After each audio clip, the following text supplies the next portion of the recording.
Hi, Paul Shepard here. I want to share just a brief story with you. I remember I was at home one day and my son, I won't tell you which one, came home from grade school. He was in grade 4, I believe. Anyway, he came in the door and the first words out of his mouth coming home from school were, "I suck at math." Now my first reaction to that was probably not typical of many parents. My first thought, I did not say this out loud, but my thought was, you're not even doing math, you're doing arithmetic. You should learn some differential calculus and then we can have a conversation about whether or not you like mathematics. But my second reaction, which happened very quickly, was probably much more typical of most parents, which was a feeling of fear, to be honest with you, that my child, still at a relatively young age, had basically written off a huge swath of opportunity. Because if you have the impression you're no good at math, then you're going to disqualify yourself from many, many things. I mean, not just science, but even to get into nursing these days, you need math. And of course, you would have the same reaction if they said, I can't write, or I can't do art, or whatever. Just in this case, it was about math.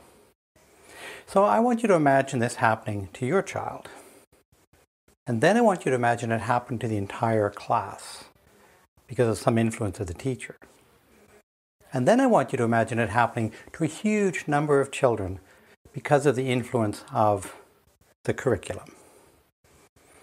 This is basically literally what was happening and was named in 1926 by Carter G. Woodson in his now famous book called The Miseducation of the Negro. And the basic point is, what I was getting at, is that the accomplishments of black people were completely missing from the school curriculum. And so children were growing up, and black children were growing up with huge swaths of opportunity just completely invisible to them. To quote from Woodson, "Those who have no record of what their forebears have accomplished lose the inspiration which comes from the teaching of biography and history." This book and other factors led to the first event, which then was called Negro History Week in 1926. And interestingly, this program was for school children, of course, but only black children. There was no attempt here to educate white children.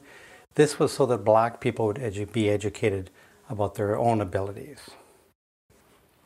Negro History Week, of course, morphed into, over many years, into Black History Month. And so now we're invited into Black History Month one more time. And fortunately, all the networks curate great materials for us. So if you want to read a book, there's lots of books. But if you prefer to watch movies or TV shows, they're all over the place. CBC, Netflix, just going to YouTube. If you can't find materials, please let me know, because there's stuff everywhere. And I encourage everyone to read at least one book, watch one movie, do something to engage with Black History Month this year. I'm going to tell you, I'm going to watch a series called Colin in Black and White, which is on Netflix right now. It's the coming-of-age story of Colin Kaepernick.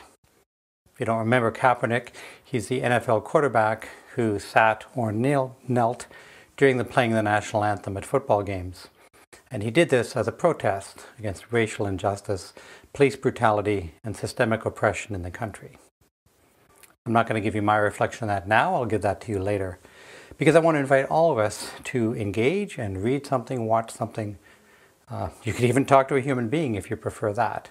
But in particular, pick some material. And while you're watching or reading, figure out what is it I'm really learning and what am I really feeling. And I'd love it if you would share your reflections with, well, many people, your friends, your family, but please share your reflection with me. You can phone me, email me, or perhaps by the end of February, we'll even be able to meet face to face. Who knows?